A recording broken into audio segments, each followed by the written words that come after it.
শ্রী গণেশায় নমঃ। ওম নমঃ শিবায়। তো বন্ধুরা, আমি আমার ভিডিওতে খুবই সংক্ষিপ্ত আলোচনা করতে চলেছি।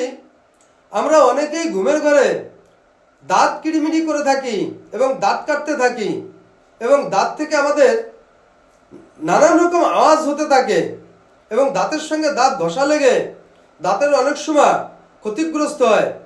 তো বন্ধুরা, এই দাঁত কিড়িমিড়ি এবং দাঁত কাটা থেকে বন্ধ হওয়ার জন্য আমি আমার এই ভিডিওতে খুবই শক্তিশালী এবং পাওয়ারফুল একটি টোটকার কথা আলোচনা করতে চলেছি।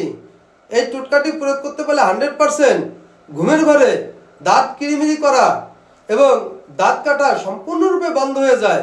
তো বন্ধুরা, সেই টোটকাটি হলো ঘোড়ার দাঁত এনে রাত্রে শোয়ার সময় যে ব্যক্তি দাঁত কিড়িমিড়ি করে এবং দাঁত কাটে তার বালিশের তলায় রেখে যদি ঘুমাতে পারে তাহলে 100% ওই ব্যক্তির ঘুমের ঘরে দাঁত কিড়মিড়ি করা এবং দাঁত কাটা সম্পূর্ণরূপে বন্ধ হয়ে যায়। তো বন্ধুরা, এই ছিল আমার এই ভিডিওর মূল সংক্ষিপ্ত আলোচনা। নমস্কার।